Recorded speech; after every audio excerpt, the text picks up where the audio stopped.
Formula দিছো, ব্যবহার করতে কি বাসার ফর্মুলা দিছো, শরীরের এনার্জি বাকি রাখার ফর্মুলা দিছো।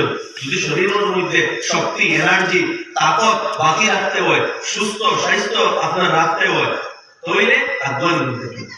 এটা 1 নম্বর ফায়দা।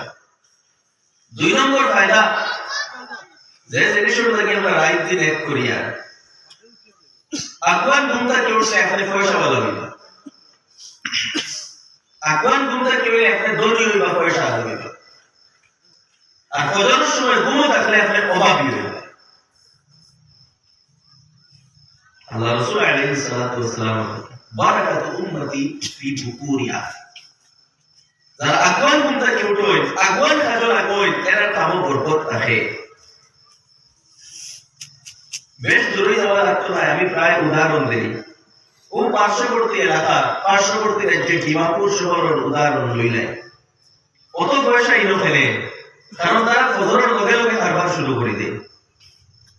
আবার রাত মাগরিবের তুলা বাদে সব বন্ধ, আগুন ঘুমানি, আগুন ঘুম থেকে উঠা। ইসলামের ফর্মুলা, যে জাতি যে জনগোষ্ঠী দুনিয়ার আমল করব, দুনিয়ার তার ফায়দা পাইব।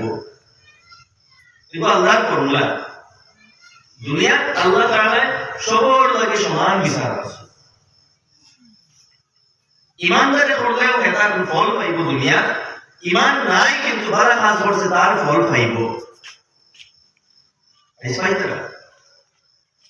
আমরা কিনা করি, আমরা ঘুমো থাকি সকালে, আগুন ঘুম থেকে উঠো, আগুন খাম করার অভ্যাস করো, আগুন ঘুমানির অভ্যাস করো, দেখো স্বাস্থ্য ভালো থাকবো, পয়সা না হইবা, জীবনে বরকত থাকবো। এটা কত বড় ইহসান আল্লাহ। আমরা বরকতের সময় আল্লাহ তাআলা আমরা উঠাইবার ব্যবস্থা করিয়ে দিয়েছে। এরপরে আমরা উঠিয়ে গাফিল আমরা বরকতের সময় ওটা আল্লাহ ব্যবস্থা করিয়ে দিয়েছে।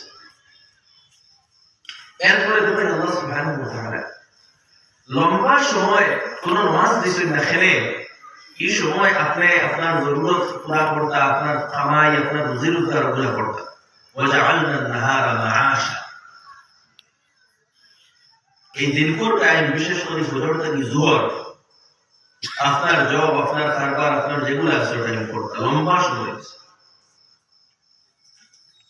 এরপরে জোহর নামাজ কিছু খাইতা, আরাম করতা, এরপরে আসরের নামাজ, এরপরে মাগরিবের নামাজ, অর্থাৎ রাইতকুর শুরুয়াত। দিনপুর শুরুয়াত দিছিলাম ফজরের নামাজ, রাইতকুর শুরুয়াত মাগরিবের নামাজ, রাইত শুরু হওয়ার এখন আল্লাহর নাম লইয়া করো।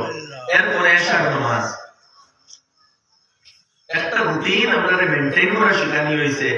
ঘুম থেকে উঠতা কিনা, খামো কোন সময় ব্রেক দিলা, কোন সময় রেস্ট করতা, আবার রাইত কিনা শুরু হইতো, আবার ঘুমাইবার আগে আল্লাহর নাম লইয়া এশার নামাজ পড়িয়া ঘুমাইতা।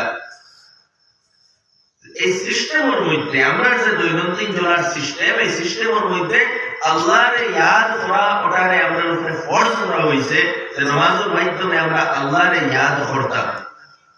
আকিমিস সালাতা লিযিকরি, আমার ইয়াদ করার জন্য নামাজ পড়ো। আল্লাহর কথা স্মরণ মাথার যদি থাকে, আল্লাহর কথা ইয়াদ যদি মাথার থাকে, সেই দায়বদ্ধতার কথা আপনি পাওরিতা নাই, মকসদের কথা পাওরিতা নাই, উদ্দেশ্য পাওরিতা নাই, এবং গুনাহ থেকে বাঁচিবা। আল্লাহর কথা যখন দিল কই যাইব, তখন ইয়া কিতা হইব, তখন ইন্নাস সালাতা তানহা আনিল ফাহশাই ওয়াল মুনকার, নামাজে মানুষের নির্লজ্জতা, বেহায়ার কাজ থেকে বাঁচাইয়া রাখে। আপনি বেহায়া হইতা নাই, নির্লজ্জ হইতা নাই, গুনাহ কাজও আপনি যাইতা নাই। কারণ কিতা, নামাজে আপনার ভিতরে একটা এনার্জি দিব, একটা পাওয়ার দিব, একটা শক্তি এবং ক্ষমতা দিব, যার মাধ্যমে আপনি গুনাহ থেকে বাঁচি যাইবা। আল্লাহর ইয়াদ দিলের ভিতরে থাকবো, যে গুনাহ ওয়াসওয়াসা দিল আইলে আপনি নিজরে প্রশ্ন করবা, আমি এই কাজ করতাম, এই কাজ করে আমি আল্লাহর সামনে কিতাব মুখ দেখাই, এই প্রশ্ন আইব।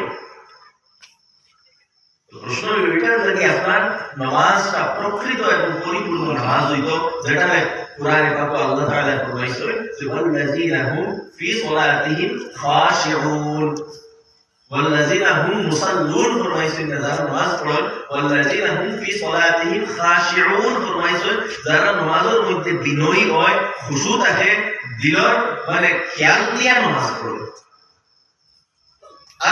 তখন কে কইলে নামাজ পড়িতে তোরা বুঝি শুনি নামাজ পড়ো, বুঝি শুনি নামাজ পড়ো।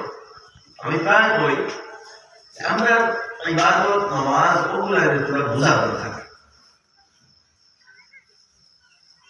আমরা কিতাব পড়ি আর কিতাব পড়ি আর এইগুলা বুঝি নামাজ ওগুলা তোরা বুঝি। সব নামাজ আল্লাহ সুবহানাহু ওয়া তাআলা সূরা ফাতিহা ওয়াজিব করেছে। সূরা ফাতিহা তার ভিতরে নিশ্চয় কিছু জিনিস আছে যার কারণে আল্লাহ প্রত্যেক নামাজ ওয়াজিব করেছে। ওগুলো আমরা সংক্ষেপে বোঝার চেষ্টা করবো, এটা আমরা দায়িত্ব কোরআনকে বোঝার চেষ্টা করতাম। সূরা ফাতিহা এগুলা যদি আমরা বোঝার চেষ্টা করি তখন আমরা নামাজের মধ্যে ধ্যান লাগাবো।